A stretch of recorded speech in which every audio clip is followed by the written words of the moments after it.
Pioggia battente, temperature sotto la media, comuni, protezione civile, vigili del fuoco allertati. È un sabato tutt'altro che estivo quello vissuto dalla Marca Trevigiana e da buona parte del Veneto. Altissimo, viste le precipitazioni, il rischio frane, con la strada di Alemagna chiusa per ore nel tratto di Vittorio Veneto e conseguente dirottamento del traffico anche interno in A27. Fadalto quindi off limits nel giorno del grande esodo verso la montagna. Per il sindaco la misura è colma. Questo purtroppo crea gravi disagi per i cittadini che abitano nella zona del Fadalto e anche per i pendolari.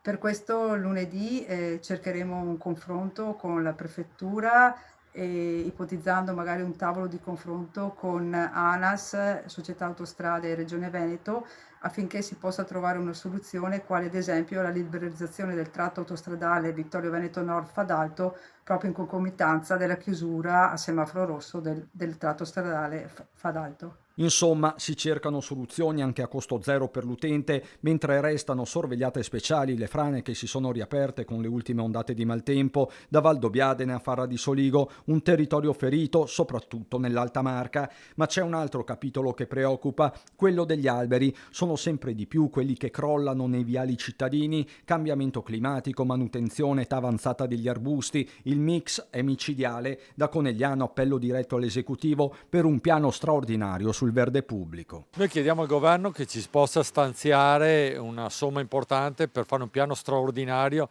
di rilievo sugli alberi, perché non possiamo sempre affidarci alla fortuna o pensare che il caso ci possa sempre aiutare. Siamo stati anche fortunati, ma non possiamo pensare vada sempre così. Noi dobbiamo tutelare i nostri cittadini e in questo momento non siamo in grado di farlo a 360 gradi. Conegliano, che dopo la tromba d'aria di una settimana fa ha attivato lo stato di emergenza, alberi erano caduti su alcune arterie come via Kennedy e via Spellanzon. Proprio su quest'ultima è in atto un ulteriore controllo con uno studio affidato a esperti e agronomi. Sono oltre 200 tigli che stiamo monitorando, abbiamo fatto anche delle analisi di tiraggio per capire quali sono stati i danni che hanno avuto, perché sono rimasti in piedi ma magari hanno avuto dei danni all'apparato radicale che in questo momento dobbiamo assolutamente verificare. Stati di continua allerta e vediamo che ci sono attività meteorologiche assolutamente non convenzionali, ma dobbiamo anche cominciare ad abituarci perché questa ormai è la normalità, per cui dobbiamo essere in grado di intervenire in tempi rapidi e dare soluzioni certe.